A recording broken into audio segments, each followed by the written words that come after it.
Next हम लोग देखेंगे अनदर इम्पॉर्टेंट वीडियो। आपके आयुष के कोई भी कॉम्पिटिटिव एग्जाम में, चाहे एआई एपीजीटी हो, नेक्स्ट एग्जाम हो, पीएससी यूपीएससी, सभी एग्जाम में यहाँ से क्वेश्चंस आ सकते हैं modern science.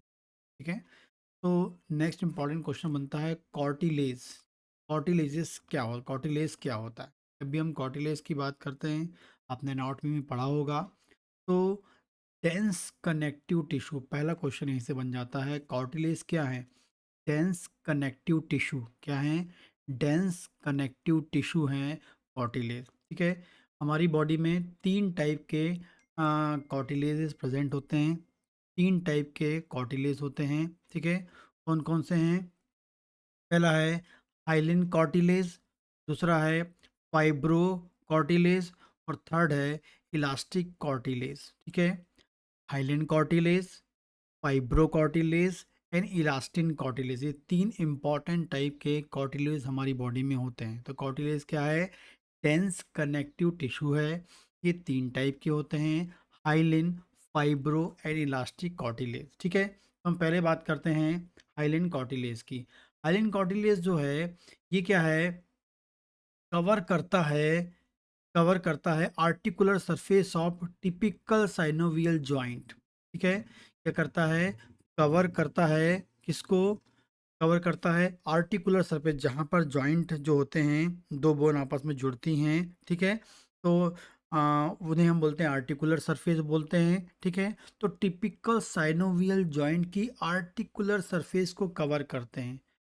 Typical synovial joint जो टाइप ऑफ जॉइंट्स होते हैं उसमें साइनोवियल जॉइंट्स होते हैं, और टिपिकल जो साइनोवियल जॉइंट्स होते हैं उनकी आर्टिकुलर सरफेस को कवर करते हैं and forms epiphyseal growth plate of growing bone. ठीक है। एंड फॉर्म्स क्या करते हैं?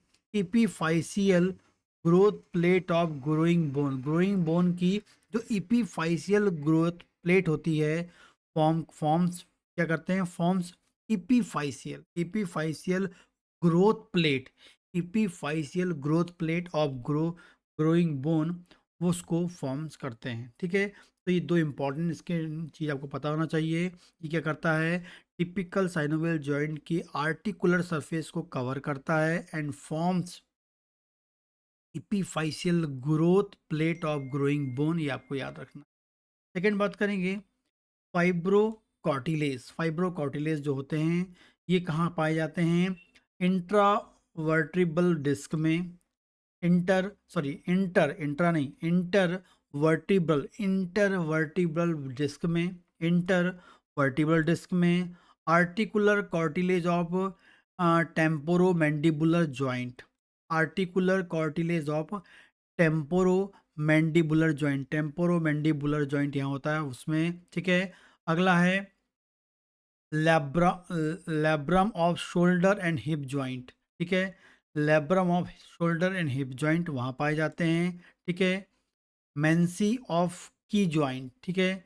मेंसी ऑफ की जॉइंट, वहाँ नी जॉइंट जो है आपका, नी जॉइंट जो घुटने का जॉइंट है, मेंसी ऑफ नी जॉइंट वहाँ पाए जाते हैं। और it has poor blood supply, इसमें जो ब्लड सप्लाई कैसी होती है लेकिन बहुत पुअर होती है।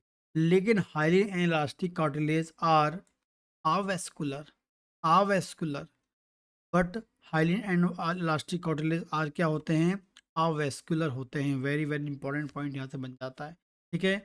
तो जो फाइब्रो कार्टिलेज का है, इंटरवेंट्रिकुलर डिस्क में प्रेजेंट होते हैं, टेम्पोरोमैंडिबुलर जॉइंट के आर्टिकुलर कार्टिलेज में होते हैं, शोल्डर और हिप जॉइंट के लाब्रम में होते हैं। ठीक है।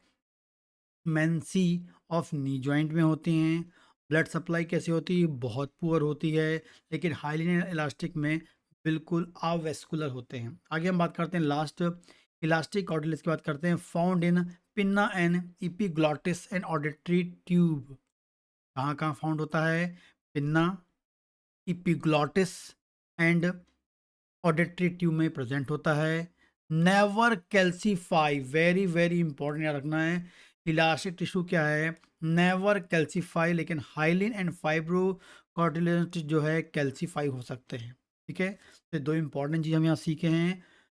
फाइब्रो कार्टिलेज में पुअर ब्लड सप्लाई होती है, लेकिन हाइली इलास्टिक में ब्लड सप्लाई बिल्कुल नहीं होती है। फिर बात करेंगे, इलास्टिक जो होते हैं वो कभी कैल्सीफाई नहीं होते, लेकिन हाइलिन एंड फाइब्रो कार्टिलेज जो है उसमें कैल्सिफिकेशन होने के चांसेस आपको मिलते हैं, वहाँ कैल्सिफिकेशन हो सकता है। तो ये आपको याद रखने हैं, तीनों कार्टिलेज कहाँ प्रेजेंट होते हैं, कैसे होते हैं, और क्या क्या इनकी इम्पोर्टेंस है, ठीक है।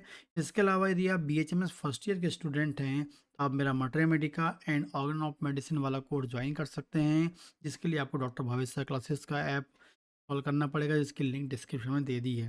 सेकेंड ईयर में पैथोलॉजी, थर्ड ईयर में कैनेकोलॉजी, एंड लास्ट हम बात करेंगे 12 टिश्यू रेमेडीज़ का कोर्स आप ज्वाइन कर सकते हैं अपनी क्लिनिकल प्रैक्टिस के लिए, जो आपके क्लिनिकल प्रैक्टिस को इम्प्रूव करने में हेल्प